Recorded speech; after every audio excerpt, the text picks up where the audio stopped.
v.I. Lenin. Written, February 28, 1918. First published, Pravda numbers 37 and 38, February 28 and March 1, 1918, Izvestia v. Tisak number 43, March 8, 1918. Published according to the Pravda text. Source, Lenin's collected works, Progress Publishers, Moscow, Volume 27, 1972, pages 68-75. Translated, Clemens Dutt, edited by Robert Daglish. Transcription HTML markup, Robert Symbol and David Walters. Online version, Lenin Internet Archive. March, 2002. The Moscow Regional Bureau of our party, in a resolution adopted on February 24, 1918, has expressed lack of confidence in the Central Committee, refused to obey those of its decisions that will be connected with the implementation of the terms of the peace treaty with Austria and Germany, and, in an explanatory note to the resolution, declared that it considers a split in the party in the very near future hardly avoidable. There is nothing monstrous, nor even strange in all this. It is quite natural that comrades who sharply disagree with the Central Committee over the question of a separate peace should sharply condemn the Central Committee and express their conviction that a split is inevitable. All that is the most legitimate right of party members, which is quite understandable. But here is what is strange and monstrous.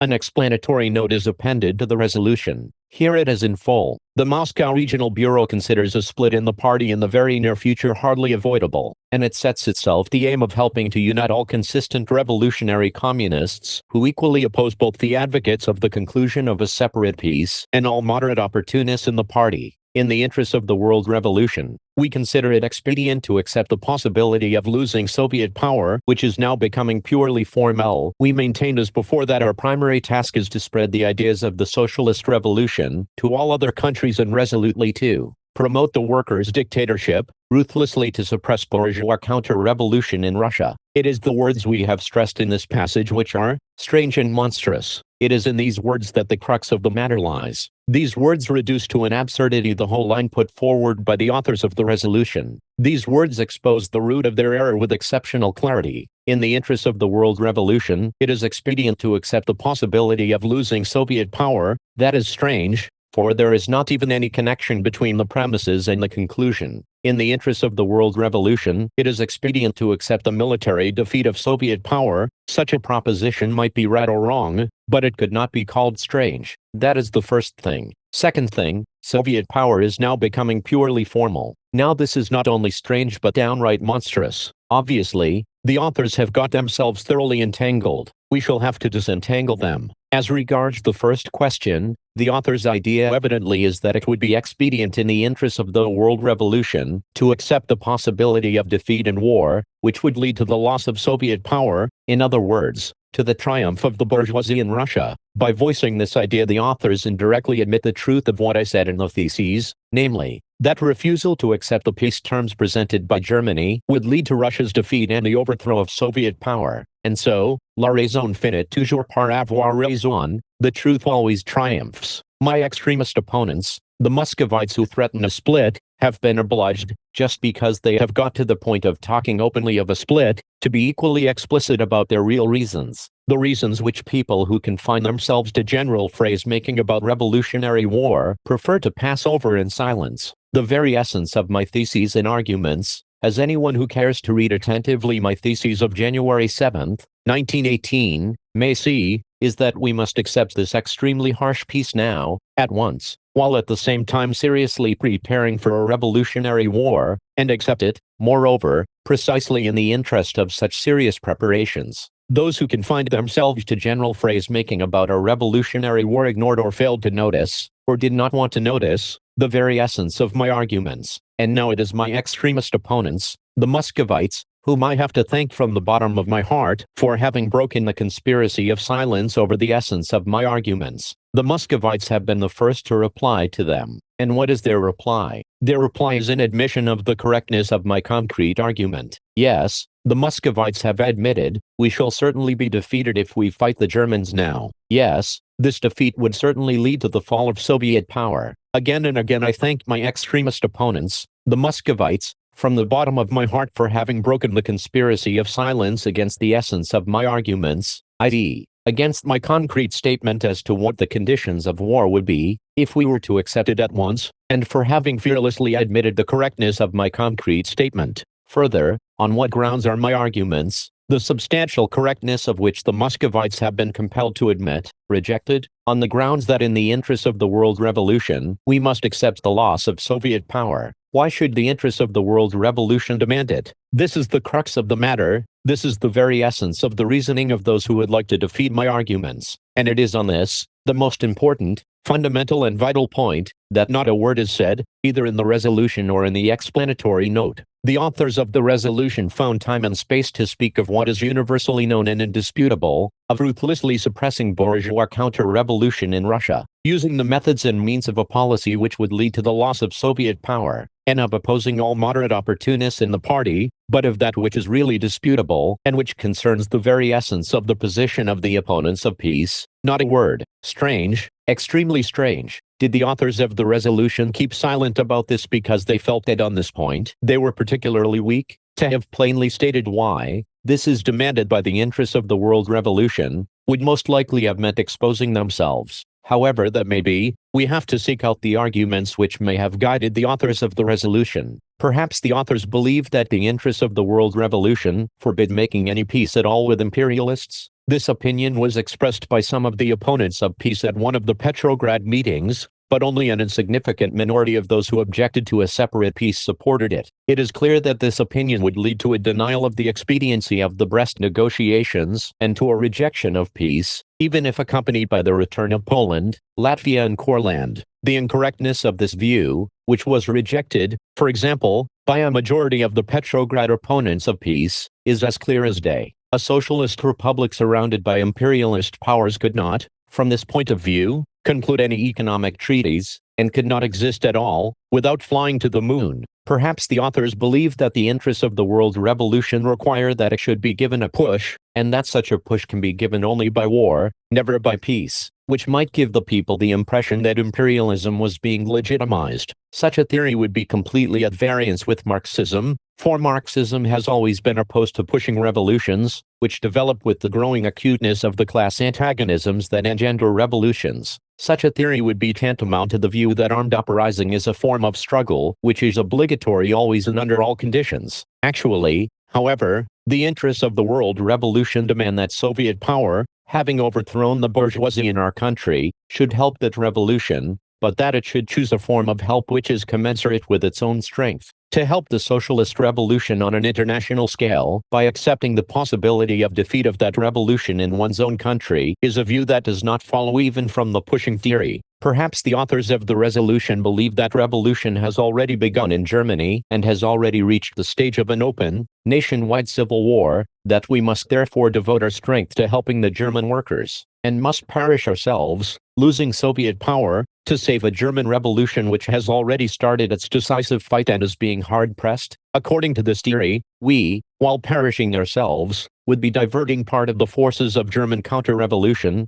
thereby saving the German revolution. It is quite conceivable that, given these premises, it would not only be expedient as the authors of the resolution put it, but a downright duty to accept the possibility of defeat and the possibility of the loss of Soviet power. But obviously these premises do not exist. The German Revolution is ripening, but it has obviously not reached the stage of an explosion in Germany, of civil war in Germany. By accepting the possibility of losing Soviet power, we certainly would not be helping the German Revolution to reach maturity, but would be hindering it. We would be helping German reaction, playing into its hands, hampering the socialist movement in Germany, and frightening away from socialism large masses of German proletarians and semi-proletarians who have not yet come over to socialism and would be scared by the defeat of Soviet Russia, just as the British workers were scared by the defeat of the Paris Commune in 1871. Twist and turn them how you will, but you can find no logic in the author's contentions. There are no sensible arguments to support the view that in the interests of the world revolution, it is expedient to accept the possibility of losing Soviet power.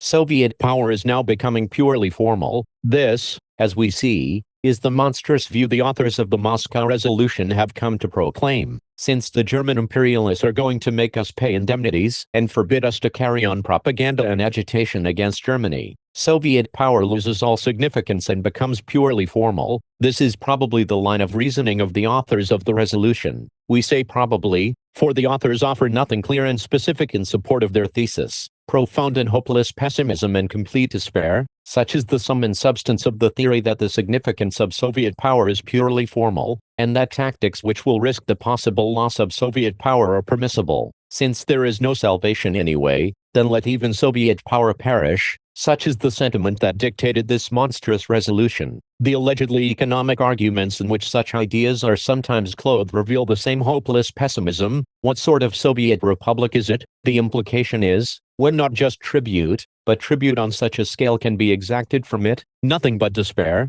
We shall perish anyhow. It is a quite understandable mood in the extremely desperate situation in which Russia finds herself, but it is not understandable among conscious revolutionaries. The typical thing about it is that here we have the views of the Muscovites reduced to absurdity. The Frenchman of 1793 would never have said that their gains, the Republican democracy, were becoming purely formal and that they would have to accept the possibility of losing the Republic. They were not filled with despair, but with faith in victory. To call for a revolutionary war, and at the same time to talk in an official resolution of accepting the possibility of losing Soviet power, is to expose oneself completely. Early in the 19th century, at the time of the Napoleonic Wars, Prussia and a number of other countries suffered incomparably and immeasurably greater hardships and burdens of defeat, conquest, humiliation and oppression on the part of the conqueror than Russia is suffering in 1918. Yet the best men of Prussia, when Napoleon's military jackboots trampled upon them 100 times more heavily than we can be trampled upon now, did not despair, and did not say that their national political institutions were purely formal. They did not give up, did not succumb to the feeling, we shall perish anyhow. They signed peace treaties infinitely more drastic, brutal, humiliating and oppressive than the Brest Treaty, and then knew how to bide their time. They staunchly bore the conqueror's yoke, fought again, fell under the conqueror's yoke again signed the vilest of vile peace treaties, and again rose, and in the end liberated themselves, not without exploiting the dissensions among the stronger competing conquerors. Why shouldn't this be repeated in our history? Why should we give way to despair and write resolutions, which, by heavens, are more disgraceful than the most disgraceful peace, saying that Soviet power is becoming purely formal? Why shouldn't the most crushing military defeats in the struggle against the giants of modern imperialism steal the national character in Russia, too, strengthen self-discipline, put an end to the bragging and phrase-making, teach fortitude, and bring the people round to the correct tactics of the Prussians when they were crushed by Napoleon, the tactics of signing the most humiliating of peace treaties when you haven't an army, then mustering your forces and rising again and again? Why should we give way to despair at the first peace treaty, incredibly harsh though it be, when other nations were able staunchly to bear even bitterer misfortunes? Is it the staunchness of the proletarian who knows that one must submit when strength is lacking, and is then nevertheless is able to rise again and again at any price, and to build up strength under all circumstances, that corresponds to these tactics of despair? Or, rather, the spinelessness of the petty bourgeois, who in our country, in the shape of the Left Socialist Revolutionary Party, has beaten the record for phrase-making about a revolutionary war? No, dear Moscow extremist comrades, every day of trial will drive away from you those very workers who are the most class-conscious and the staunchest. Soviet power, they will say, is not becoming, and will not become, purely formal, and not only now, when the conqueror is in Pskov and is making us pay a 10,000 million ruble tribute in grain, or in money, but even if he gets as far as Nizhny Novgorod and Rostov-on-Don and makes us pay a tribute of 20,000 million rubles, never will any foreign conquest render a popular political institution purely formal, and Soviet power is not only a political institution far and away superior to anything known to history. On the contrary, alien conquest will only strengthen popular sympathy for Soviet power, provided it does not indulge in reckless follies. And to refuse to conclude even the vilest peace when you have no army would be a reckless gamble, for which the people would be justified in condemning the government that refused to do so. Immensely more harsh and humiliating peace treaties than the Brest Treaty have been signed before in history. We gave some instances above, without discrediting the regime or turning it into a formality. They ruined neither the regime nor the people. but rather steeled the people, taught them the stern and difficult science of building up an effective army, even in the most desperate conditions, and under the heel of the conqueror. Russia is making for a new and genuine patriotic war, a war for the preservation and consolidation of Soviet power. It is possible that another epoch will, like the epoch of the Napoleonic Wars, be an epoch of liberation wars, not one war, but wars, imposed by aggressors upon Soviet Russia. That is possible, and, therefore, more humiliating than any harsh or even extremely harsh peace, rendered imperative owing to the lack of an army. More humiliating than any humiliating peace is humiliating despair. We shall not perish even from a dozen obnoxious peace treaties if we take revolt and war seriously. No conquerors can destroy us if we do not destroy ourselves by despair and phrase-making.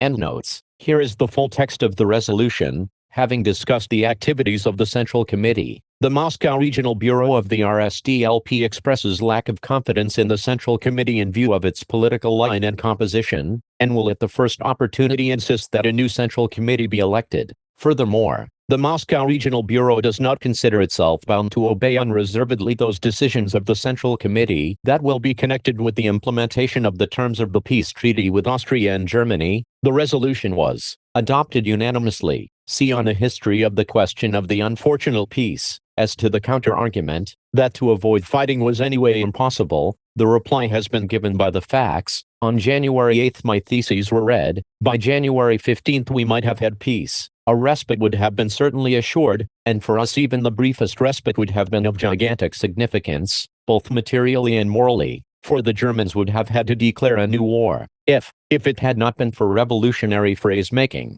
This refers to the voting on the question of peace with Germany at a meeting of the Party Central Committee, representing various trends in the party on January 21, 1918. Two left communists, Osinski, Abolinsky, and Stukov, voted against any possibility of peace between socialist and imperialist countries. The majority of the left communists, however, took an ambivalent stand. While admitting the possibility of peace being concluded between socialist and imperialist states, they voted against the immediate conclusion of peace with Germany. See Minutes of the Central Committee of the RSDLP, B. August, 1917, to February, 1918, 1958, pages 190-91.